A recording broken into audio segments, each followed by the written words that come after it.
તો ઉદાહરણ લેવા જેવું છે કે જે ઘર હરિકથા કીર્તન નહીં, સંત નહીં મિજમાના, જે ઘેર જમડે દેરા દિયા કે સાંજ પડે સમશાના.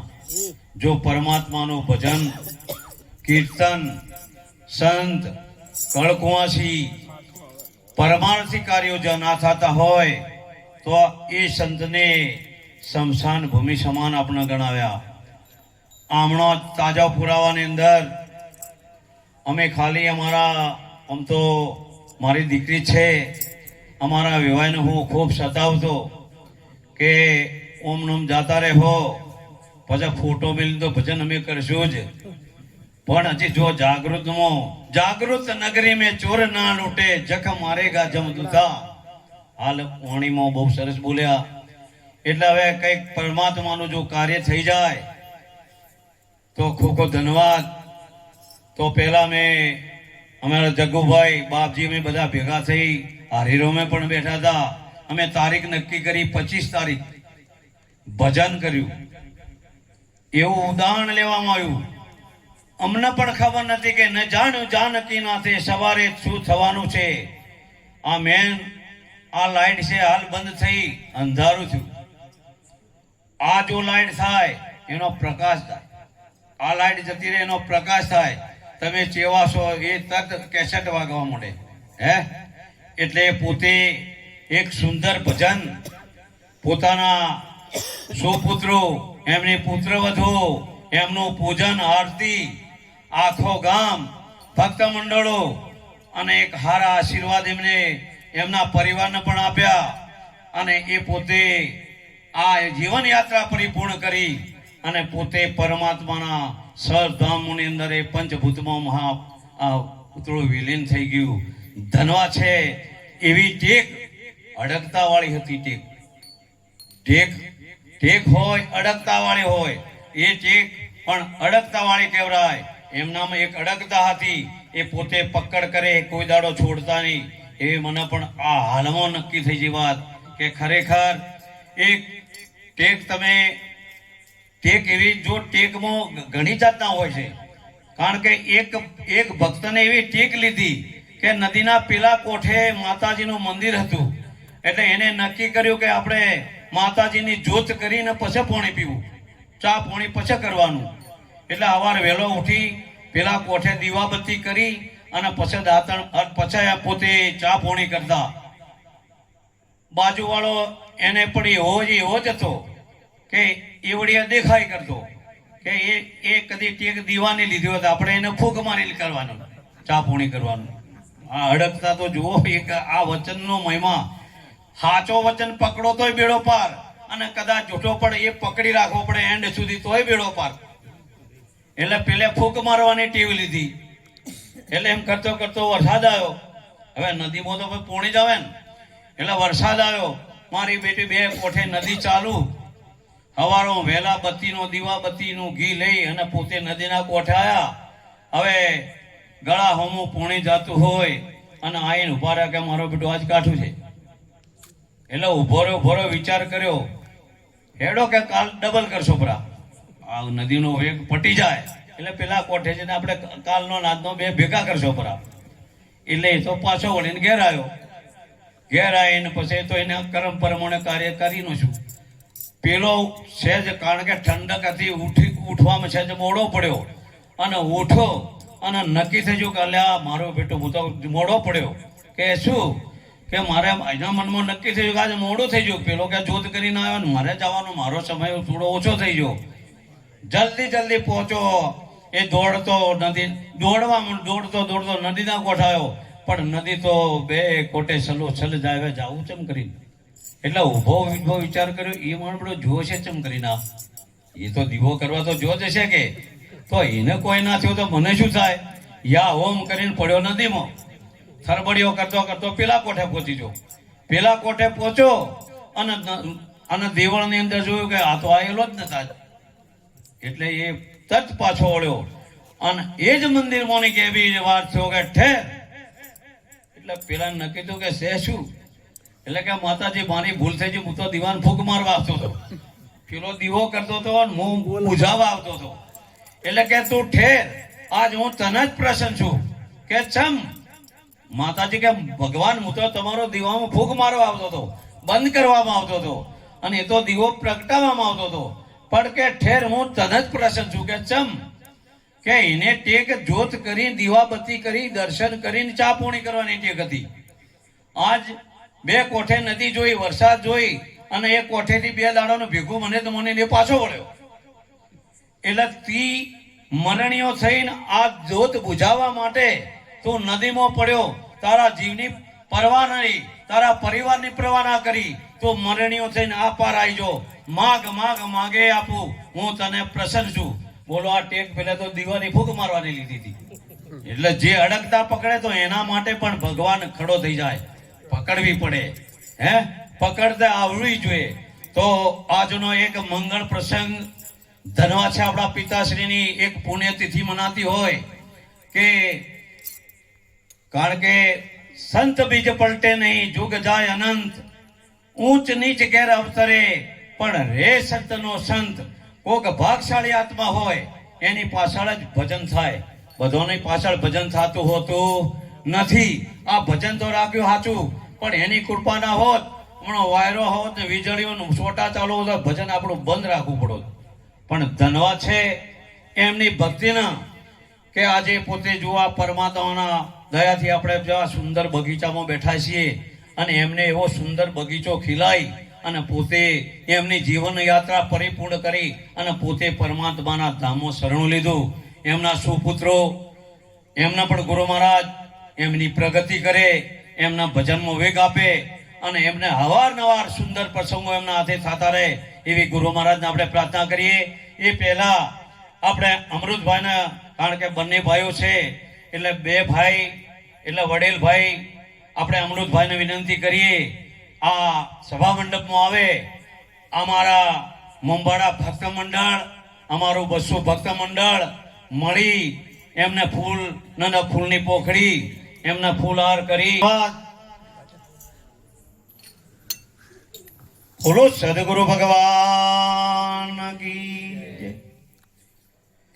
ધ્યાન મૂલમ ગુરુ આજનું ભજન આપણા જોઈતા રામના ફાળે જાય એવી આપણે બધા તન અને મનથી આપણે બધાએ ભજન કર્યું. આજનું ભજનનો મહિમા પણ એક સુંદર ભજન કહેવાય. ખડબડાટ નહીં, ખડબડાટ કે કોઈ વાતચીત નહીં, બહુ શાંત વાતાવરણ. ધનવા છે આજના ભજનની શિસ્તતા ખરેખર નોંધ લેવા જેવી. અને નિયમ તો છે જ કે 4 પોર ધંધે ગયા, 3 પહોર રહ્યા સોઈ, એક પોર હરી ના ભજા તો મુક્તિ કહા સે હોય. આપણે 12 દુના 24 કલાક, અને એમાં આપણે ધંધો કરીએ, આપણે હરેક કાર્યો કરીએ, આપણે હરેક વ્યવહારો કરીએ, પણ બધા વ્યવહારમાં એક આ પરમાત્માનું કાર્ય, અને જો ઘડી બે ઘડી જો પરમાત્માના કાર્યમાં જો જરા પણ એમને સમય ના આપીએ તો ખરેખર એક આપણામાં ઉણપ કહેવાય. કે જીવન જો રહે ના કોઈ, જે ઘડી જાય સત્સંગની, કે જીવન કા ફળ હોય, આખો જીવનનું ફળ હોય તો આ સદગુરુ મહારાજ આપણા સંતોએ એક સત્સંગમાં જે જીવનની ઘડી જે બેઠા, જીવન કા ફળ હોય, આખું ફળ મળતું હોય તો એક આ સત્સંગનું ફળ જ મળે. અને આ એક સત્સંગ શાળા કહેવાય. અને એમાં બેસી અને એમાંનો જો શબ્દ કંઈ પકડી અને એનું પાલન કરી એ આપણા રુધિયામાં મૂકીએ અને એને વલોવી એનું મંથન કરી અને એનો એ પ્રમાણે જો આપણે વર્તન કરીએ તો ખરેખર આપણા ભજન અને આપણી શ્રદ્ધાંજલિ પણ કહેવાય. શ્રદ્ધાંજલિ કોને કહેવાય? શ્રદ્ધાંજલિ આ પેલા ગાય શ્રદ્ધાંજલિ નહીં. શ્રદ્ધાંજલિ આપણા માતા પિતાના અર્પણ કેવી રીતે થાય? કે આપણે ભજનમાં બેઠા હોય, આપણામાં કોઈ કુટેવ હોય, આપણામાં કોઈ વ્યસન હોય, આપણામાં અવળા માર્ગનું વ્યસન હોય, જે કઈ કુકર્મ આપણામાં પડ્યું હોય અને આજની તારીખની અંદર આપણા માતા પિતા, આપણા વડીલો અને એમના ચરણોમાં એક આજની ઘડી પર કે આજ દાડો સુધી હું ગુટકા ખાતો હોય, પાન મસાલા ખાતો હોય, કે જો સુધી આ મારા માતા પિતા, અમારા વડીલોની આજ જો ભજનની અંદર આજથી હું આ વ્યસન મુક્ત કરું છું અને જો સુધી જીવું ચાગું ત્યાં સુધી હું આ વ્યસન નહીં કરું, તો આ એનું નામ શ્રદ્ધાંજલિ કહેવાય. એક બેન, એનો દીકરો ગોળ ખાતો હતો અને એની માં કે લાવો બાપુના પાસે મંદિરમાં કિલોમીટર છેટું મંદિર છે, એ દીકરાને લઈ અને પોતે બાપુના દરબારમાં મહારાજ પાસે જઈ આવો બેટા કે, એટલે કે બાપુ કેમ આવી? તો કે બાપુ આ મારો બાળક, આ એને ટેવ પડી છે ગોળ ખાવાની, એટલે એના ઉપર હાથ મૂકો તે આથી હવે ગોળ બંધ કરે, એને ટેવ પડી જાય છે. તો બાપુને બેનને કીધું કે બેટા ભલે તું આવી, પણ આજ સમય નથી, તું કાલે આવજે. આ તારો દીકરો ગોળ નહીં ખાય, પણ તું એને કાલ લઈને આવજે. એટલે બેન તો ઘેર જઈ ફેર પાછી બીજા દાડે બાપુના આશ્રમ પર જઈ અને એમના દર્શન કરી અને કે બાપુ હું આવી જઈ, હવે એમના આશીર્વાદ આલો તો આ મુક્ત થઈ જાય. એટલે કે બેટા ગુરુ મહારાજને ભભૂતિનો તિલક કરી અને માથે હાથ મૂચો કે જા બેટા, આજથી આ દીકરો ગોળ નહીં ખાય. પેલી બાઈ બોલી કે બાપુ 2 કિલોમીટર થી આવી તો આટલું કેવું હતું? કાલ જ કેવું હતું કે કાલ જ કઈ નોખું હતું કે 2 કિલોમીટર થી હું કેડમો ગાલીને આવી અને તમે આનું આજ કીધું કે કાલ કીધું તો જુઓ હતો કે બેટા કાલ તું આવી એ વખત હું મારે ગોળનું વ્યસન જ હતું. જો હવે કદાચ હું એના પર હાથ મૂચો હોત તો એમાં કોઈ ફરક પડે ખરો? પણ તને ગયા પછી હું મારા ગુરુના આ મૂર્તિ આગળ હાથમાં આચમન લઈ અને મેં બ્રહ્મતાના પાપ ઉપર કે આજથી હું ગોળ ખાઉં તો મને બ્રહ્મતાનું પાપ બરાબર, એટલે હું ગોળથી મુક્ત થયો. એટલે આજ હું તારા બેટાને પ્રતિજ્ઞા આલી એ પણ નહીં ખાય, કારણ કે આ દાડોથી હું એમ જ હતો.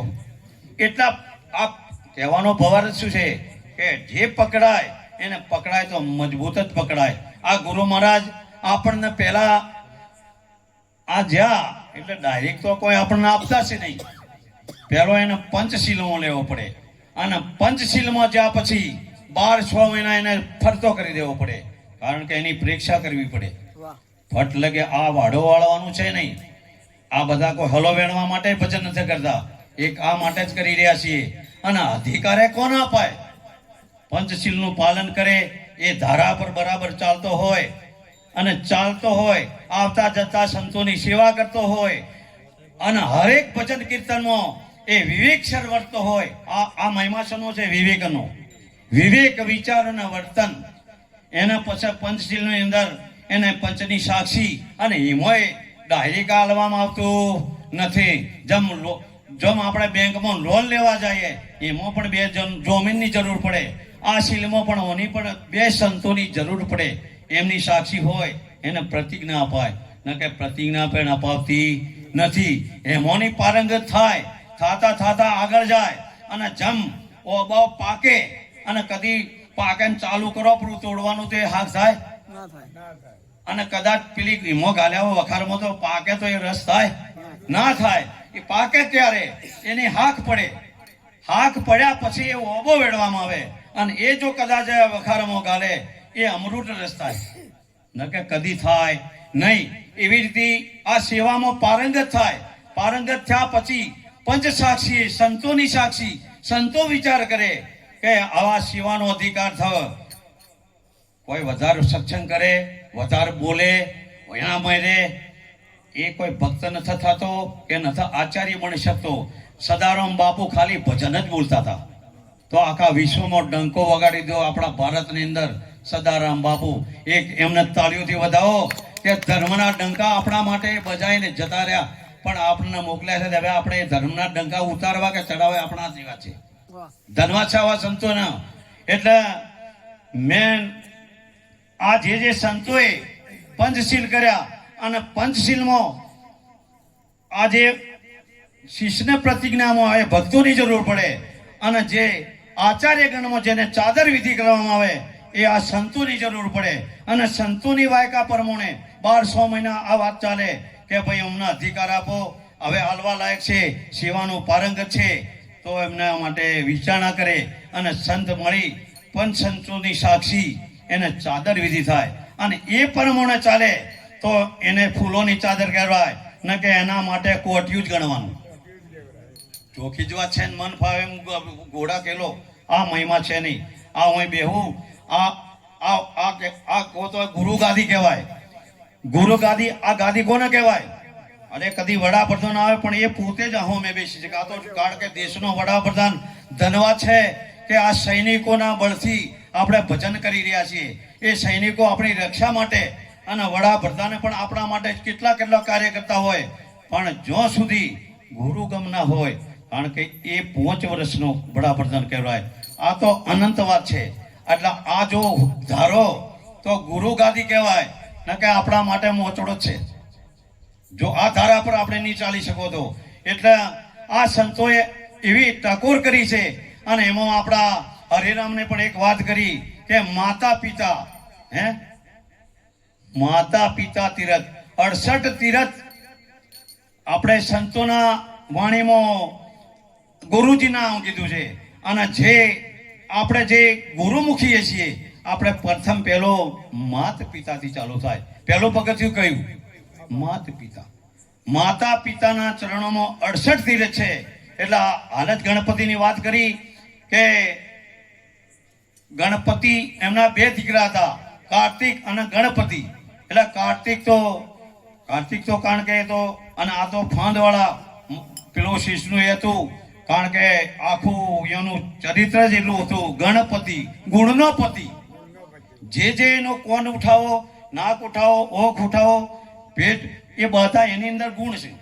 આ એનું પેટ મોટું એટલે કે તમે પેટ મોટું રાખજો. કોઈ બી કહે તો બાજુ મોય નો જો, આ તો મોયની વાત કરીને પેલા ને કરી. હવે શું કરવાનું? અહીંથી ફારી પોઈન્ટ તો ઉઠાવી ઘણી કાઢી, આપણે એ કરીએ. એટલે ગણપતિ દાદાને આપણને એ કર્યું કે આ જે કોઈ હોમોનું અંદર નોખજો. પછી કોણ આલ્યા? મોટા ઉપડા જેવા છે જેના ના આલ્યા. એટલે આમાં વડાડે જાય છે ને, એટલે કે હારું હારું ગ્રહણ કરજો, પરમાત્માનું કાર્ય ઓભળજો. કોઈ નિંદાઓ માટે ઓભળવા માટે કોણ આલ્યા નથી. એક મુખ આલ્યું પરમાત્માનું ભજન કરવા માટે. કોઈ બીજી નિંદાઓ કે બીજી ખોદણી ખોલવા માટે એ ના આપ્યું. હવે એટલું મોટું વૃક્ષ છે ને, ઓખ જેણી આપી, ઓખું બે છે જોવાનું એક દ્રષ્ટિથી દેખાય. કે એવું નિરીક્ષણ ઝીણવટ ભરી કરજો કે જેથી કરીને એની તપાસ કરી મોટું ના જો. પરમાત્મા એટલે અને નાક જેટલી ઊંઠ બેલી છે. એટલે પરમાત્માએ તમને બધું, નાક નથી નારાયણ ભૂલ્યો, અર્થ રહ્યો અધૂરો. આખું પંચશીલ એકદમ ફૂળ કળાએ ખીલ્યું સ્વરૂપ મોકલ્યું. એટલે કે તમે આયા છો તો તમારા મા બાપની કિંમત નાકની વધારજો. આ નાક કપાઈ ના જો વર્તન કરજો. આપણે કોઈ બી ઝઘડો થયો હોય અને કદી બાપા આપણે મુંબઈ બેઠા હોય કે તો પછી દેવ થઈ ગયા હોય, અને પછી નથી કહેતા એટલે કે તારા બાપનું ના કાઢો હોય ને કે હાલ 2 છોડી દો. હવે આ જુદો આ કિંમત છે ની છે. એટલે કોટી જન્મના પુણ્યથી મળ્યો મનુષ્ય અવતાર, મળ્યો પણ માણ્યો નહીં ધીક જ એ અવતાર. માતા પિતાના આપણે ચેટલો માતા પિતાના ઉપર આપણો ચેટલો ભાર ભરીને કીધો છે. એટલે પછી કે ભાઈ આ આપણો સમય થયો, હવે સમય થયો છે તો હવે આ ગાદી આપણે હોપવી કે ને. ગણપતિ ને કાર્તિક 2 પુત્રો છે, બરાબર. એટલે પેલા ગણપતિ નતા, એના મોરે પૂજા શરી થતી હતી સ્વસ્તિકની. ગણપતિ એટલે કે હવે કરવું આ કારભાર તો હવે આપણે છોકરા હોય મોટો ઘર બાર છે એટલે જુદાઈ કરવા પડે. એટલે કે કરશો શું? તો કે આપણે એમ કરો, આ 2 ભાઈઓને બોલાવો અને એમ કહો કે જે ભાઈ 68 તીર્થની યાત્રા કરીને જે પહેલો આવે, હવે અમારો સમય થયો છે, હવે અમારો અંત આવી ગયો, હવે અમે આ કાર્ય ભોગવી શકીએ એમ નહીં. કારણ કે હવે તમે ઉંમરલાયક થાય એટલે આ વ્યવહાર તમારો કારભાર અમારે તમને ઉપવાનો. પણ અમારી એક ઈચ્છા છે કે 68 તીર્થની યાત્રા કરી આવો અને એમાંનો જે પહેલો આવે એના ગાદી પતિ તરીકે એને બિરાજમાન કરવાનો હોય. એટલે પેલાની દ્રષ્ટિ પડી હતી મિલકતમાં કાર્તિક સ્વામીની, એના પાસે તો હાથી ઘોડા ને મોરનું વાહન એને તો કરી તૈયારીઓ કરી એને, કારણ કે એનું લક્ષ્ય સમો પડ્યું હતું ગાદીનું કે હાલ જ પટાય ના 68 ને પેલા તો કે છો હલી કિંમતો છે ના, એટલે જમ બનાવી એટલે પેલો કાચબો ને એક સોલાની દોડ હતી, એટલે પેલો દોડીને આગળ જઈને હુર્યો કાચબો, અરે પેલો સસલો, એટલે પેલો તો ધેમી ગતિ તો હેડી કિંમત હતા, એ મંજિલ પહોંચો ને પેલો વાટમાં રહી ગયો. પછી કર્યું એટલે પેલો નીકળ્યા એટલે ગણપતિનો વિચાર કરવા કે વેદોમાં વર્ણન કરેલું છે કે 68 તીર્થ મારા આપણા માતા પિતાના ચરણોમાં હમાયેલા, તો પછી બહાર જઈને શું કરવાનું એટલે એને સિંહાસન કર્યું. સિંહાસન કરીને માતા પિતાને વંદન કર્યા કે માતા પિતા અમે તમારા કુખની અંદર અમે તમારો જન્મ લીધો છે. તો કે બેટા છે શું?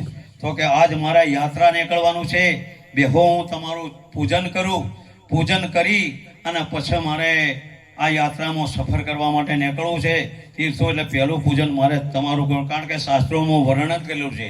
પ્રથમ પહેલા કોને સમરીએ, કોના લીજીએ નામ, માત પિતા ગુરુ આપણા, પછી અલગ પુરુષના નામ. ઉપમા પહેલું ચરણ આલ્યું આપણા માતા પિતાનું. હાલ મહારાજ બોલ્યા કે જોજે જોજે માનવ રંગ જાય ના, તને પાછળ પસ્તાવો થાય ના. રંગ રે રંગાવજે તું કાળી કોબેળનો, ધોબી ધોવે તો ધોવાય ના. અને એન્ડમાં એ પણ બોલ્યા કે તારી જનેતાનું દૂધ લજવાય ના. આપણી જનેતાના કુખે આપણે જન્મ લીધો અને જન્મ પહેલા માતાના સ્તનમાં આપણા માટે જેટલી રચના કરી, ખોરાક પણ પહેલેથી કરી દીધો. ધનવા છેવા માતા પિતાના કે 9 માસ આપણા માટે ખારું ખાટું કેટલી ચરીઓ પાડી, કેટલી મોનતાઓ મોની, આપણને જન્મ આલ્યો. અને જો કદી એ માતા પિતા હુસારતા હોય, એમની સેવા આપણે ના કરી શકતા હોય તો ખરેખર ઓમો છે નહીં. કે જનની જણે તો ભક્ત જણજે, કોં દાતા કોં તો સૂર, નહીતર રેજે હોંજણી માં મત ગમાવીશ નૂર. એવા કોઈ સુરવીરનો જન્મ આલજે, ભક્તનો આલજે. આ ત્રણ જન્મવાનું એક જ જણ છે, આ ત્રણમોનો એક. કાં ભક્ત, કાં દાતા, કાં તો સૂર, આ ત્રણમોનો એક જણ છે તો આખા નામનું આખો એનું એ કરી નાખે. 39 વર્ષની વયે આપણે સ્વામી વિવેકાનંદે આખા ધર્મના ડંકા બચાવ્યો છે. અને વિદેશમાં જવાનું આવ્યું, એ વિવેકાનંદ બોલ્યા કે માં તું આશીર્વાદ આપ, મારે વિદેશમાં જવાનું છે. એટલે માં બેઠા બેઠા શાક સમારતા હતા. એટલે વિવેકાનંદ માના ચરણોમાં પડ્યા કે બેટા પેલું ચપ્પુ પડ્યું લાવો. એટલે વિવેકાનંદ ચાકુ લઈ અને માને આલ્યું. એટલે માને થાબડ એને ધન્યવાદ આપ્યા કે જા તારા માટે બધા દ્વાર ખુલ્લા છે, તારો ડંકો વાગશે. એટલે એને શની પરીક્ષા કરી, ચપ્પુ મંગાવ્યું. એટલે ચપ્પુ વિવેકાનંદ અણીવાળો હાથ એ વિવેકાનંદ હાર્યા અને હાથાવાળો ભાગ માને આપ્યો. એ માને પરીક્ષા કરી. અને હાલ કદી આપણે મંગાવે માં તો શું કરો, અણી પહેલી અને કહેતો પચેડી કે લે હાલ મોડું થાય મારે. આજ કરો કે બીજું આજ કરવાના, બીજું કોઈ ના કરવાના, બરાબર. એટલે પછી એ પોતે સિંહાસન બનાવ્યું અને પછી સિંહાસન બની એમના ચરણ પખાડી ચરણામૃત લીધું, એમની પૂજા કરી અને ધીમે ધીમે 4 ઓટા મારી અને માતા પિતાના ચરણોમાં પોતે ઢળી પડ્યા કે માં પિતાજી મારી 38 તમારા ચરણોમાં આજ મારી પરિપૂર્ણ થઈને પોતે ઢળી પડ્યા. આમ ફર્સ્ટ ક્લાસ માને અને પિતાએ ગોદ મોલીને સીધા સિંહાસન ઉપર બેહાર્યા. આ એના ડંકા વાજી રહ્યા છે. હવે પેલો તો 2 મહિને પાછો ના આવ્યો. એટલે ચોય કાર્તિક સ્વામી નું ચોય, કારણ કે આ પ્રતિકના છે ગુણના. એટલે ગુણ પૂજાય કોણ? આ પૂજા કની કરી આપણે? ગુણની. અને અવગુણ કૂટાય. એટલે જો સુધી ગુરુચરણ નતું સ્વીકાર્યું ત્યાં સુધી આપણે શું હતા? વિનાશી કને કહેવાય? રાક્ષસ. અને ગુરુચરણમાં ગયા પછી બધું કમ્પ્લીટ કરી, ગુરુએ શિર પર પંજો ધરી દીધો અને ગુરુએ મહામંત્ર બધાઈ દીધો, તો એને શું બનાવેલો છે? અવિનાશી. તારા સિવાય બીજો કોઈ છે નહીં. હે અને તીર્થોમાં આપણે જઈ રહ્યા, તીર્થોમાં ભલે ગમે તેટલા જાતા, તીર્થ સાચા, તીર્થોમાં જવાની જરૂર છે, એમને કોઈ લેવાની જરૂર છે, પણ સંતોએ શું કીધું કે જ્યાં જુઓ તો બધે પથ્થર ને પોણી, ભલે લાખો ગૌ ધરતી ચાલો, એમોનું બધું આ પથ્થર અને પોણીનું વર્ણન જ કરતા હોય છે. આપણે કોઈ સંતોની કે કોઈ એમોનું કોઈ લાયા? બસ જો જ્યાં જુનાગઢમાં જ્યાં તો નરસિંહ મહેતા ચેટલી કસોટી એમને તો કોઈક લઈને આપવું પડે તો એ તીર્થ કહેવાય. રણુજોમાં જ્યાં કે રોમા પીને શું કરીએ, કોઈને વિચાર કર્યો? બસ પ્રસાદના હાકરિયા લઈને કે મારો બાપુ રણુજા, પણ રણુજામાં એ ઉભા રહીને આપણે એમ કર્યું કે આ બાપુને ચેટલી કષ્ટી કરી, કેટલું એને તપોભૂમિ કર્યું, આ પૂજા તો આપણે માણસે નહીં એ છે. એટલે તીર્થોમાં જઈને કંઈક લેવાનું છે, એમને શું કાર્ય કર્યું? એટલે ગણપતિનું આહવાન થઈ ગયું. 68 તીર્થની યાત્રા એમના માતા પિતાના, આ માતા પિતાના આપણે ઋણી છીએ, માતા પિતાના ઋણી છીએ કે લાખો કમાઓ હો ભલે, મા બાપ જેથી ના ઠર્યા, એ લાખ નહીં પણ ખાખ છે, એ માનવું ભૂલશો નહીં. ભૂલો ભલે બીજું બધું, માતા પિતાને ભૂલશો નહીં. અગણિત છે ઉપકાર એના, એને વિસરશો નહીં. પછી કે કાઢી મુખેથી કોળિયા. આપણે જન્મ જો એ વખત આપણે દોસ્ત જ નતા, ઉવા કરતા હતા, ટેટવાડા પાડતા હતા. એટલે કદી કેળવણી કરતી હોય ને તો માતા જ કરી શકે, બીજા કોઈને. કારણ કે મૂતરમાં હુરે ને આપણે સંડાસ થઈ જતી, એના ઉપર માં હુરે ને આપણો પૂરે હોવાતી હતી. કે ભીને સુઈ પોતે અને સુકે સુવાડ્યા આપને, એ અમીમય ઓખને ભૂલીને ભીંજવશો નહીં. આ માનવ ઓહો મત પડાવજો, પેલું બધું ભૂલી. આપણે તો એના કુખે જન્મ લીધો છે, આપણા માતાના જન્મ લીધો, આપણા પિતાના કુખથી જન્મ લીધો છે.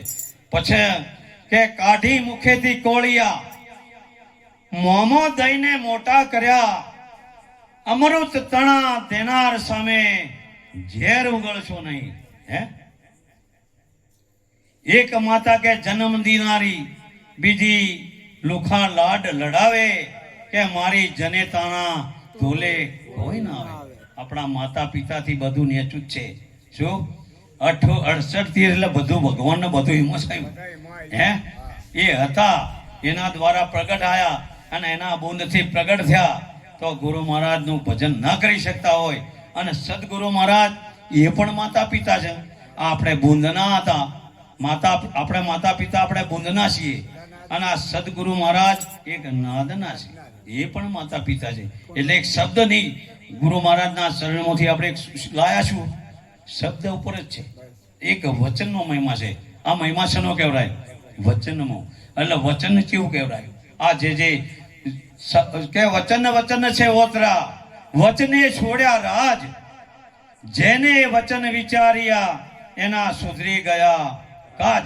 આ વચન પર જેને ધારા પકડી, એને અડગતા રાખી, એના જ આપણે બધા ભજન ગાઈ રહ્યા છીએ. જે સટજાય એનું કોઈ કહે છે? હે એટલે ગુણ પૂજાય, અવગુણ કૂટાય.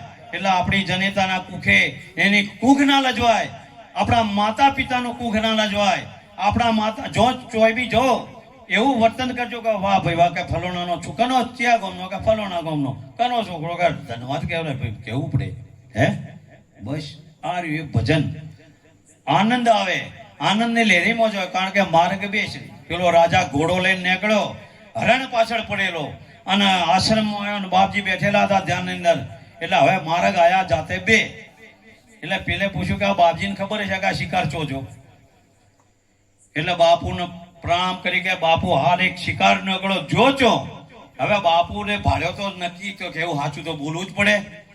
કે રાજન, તું ઘોડો જે દોડાઈ રહ્યો આ એ પાપના માર્ગમાં છે, આ પાપનો માર્ગ ના આ પુણ્યનો માર્ગ છે. તું જે ઘોડો દોડાઈ રહ્યો છે એ આ પાપનો માર્ગ છે. એ તારે મન ફાવે માર્ગમાં તું જઈ શકે, એ માર્ગમાં તારે જ્યાં જાવું તું જઈ શકે. પેલો રાજન સમજી જો કે ખરેખર આ હું શિકાર પાછળ એ પાપનો જ માર્ગ છે. આ ગુરુ મહારાજના શબ્દની ચોટ લાગી, ગુરુના ચરણોમાં એને વંદન કરી અને ગુરુ મહારાજનું શરણ સ્વીકાર લીધું. એટલે આવું છે, જેને ચોટ લાગી. જનક રાજાને પેગડામાં જ્ઞાન કરાવીનું છું, ગુરુ મહારાજને હે પેગડે જ્ઞાન કરાવીનું છું. અને આપણે તો ગમે એમ મન ફાવે એમ કરવું, આમ કરવું, અને ચોક આપણે જ્યાં હોય તો વાણી બોલો કે ગમે એ બોલો, એટલે ધારો કે મને અમારા કરશનભાઈ ના ગમતો હું વળી એવી વાણી બોલું, એ વળી પેલો અલ્યા પરમાત્માનું કાર્ય, પરમાત્માના આપણા ગુરુ મહારાજના કાર્યમાં આ છીએ, આપણા માતા પિતાના કાર્યમાં છીએ. કેવું વર્તન કરવું? એટલા માતા પિતાથી જે પછી આપણી બહેનો હોય, ધારો કે અમુક એમ કહે તો માતા પિતા એટલે આપણે ધારો કે હારા એટલે તો આપણા માતા પિતા જ પડ્યા, તો હાહો નારો એવું નથી. એ આપણા માતા પિતા, આપણા માતા પિતા, આપણા સાસુ સસરા પેલા માતા પિતા બુંદના હતા, આપણા હારામાં આવ્યા છે ધર્મના પિતા થઈ ગયા. માતા પિતા એમની સેવા કરવી, એમના વચન પ્રમાણે વર્તન કરવું, એમનો આદેશ પ્રમાણે ચાલવું, એ પણ એમનો મોટામાં મોટો માતા પિતાનો ધર્મ કહેવાય. કારણ કે આપણે જો જુઓ અમુક હમણાં જ અમારા ગામની અંદર ટીકા થતી હતી. એક અમારા મુસ્લિમ સમાજના ભાઈને મને એક મસ્ત વાત કરી. પથારીમાં બેઠો છે, આ બોધ હેડો મારા હાથી 50 ઘર ફેરવું, માતા પિતા અંદર મોય તો સંડાસ પણ થતો હોય, પણ તમે જુઓ ને તો એવો ને એવો કાચ જેવો બેઠો હોય, અને વળી એટલું નવરાય જોડાય વળી અત્તર મારે તો તમે કદી પંખો હોય તો તમને ખુશ્બુ અત્તર નહીં જાય, બીજું લાગે જ નહીં. અને વ્હાઈટ તમે ખાલી એનો મોચો જુઓ તો પૂછે કે આ તો મોદો છે કે એમને મૂર્યો એવો લાગે. હે અને આપણા ખરેખર ઉણપ છે આપણા. તમે જોઈ લેજો, આગા તો મોચું એ નહીં રાખ્યું કે અમે ચીડી સાથે બહાર જ નોખું પડશે કે, અને ગોદડું એ હશે તો રમણ ભમણ જ જોઈ લેજો. હું એમ જ આવ્યો તો એમ કોઈ હું વગસુલ કહેતો એવું નથી, હું એમ કુડાળામાં છું, હું એ કુડાળામાં રહીને વાત કરું છું. આ તમે નોંધ લેજો. એટલે આ દશા અમોને કંઈક લ્યો, આ દશા આપણા માતા પિતાની ના થાય એવું વર્તન કરજો. કોઈ ભજને ગાવો નથી, કોઈ સત્સંગ નથી કરવા, બસ માતા પિતાનું આ ચરણ બરાબર રાખજો. એ મોટામાં મોટું ભજન કહેવાય. કારણ કે હવે સમય પણ થયો છે. સમય એટલે હવે આપણે જો તમને કહેતા હોય તો એક નાનકી જેના ઘેરે હરે જન હરે ગુણ ગાજે તો નીત ગંગા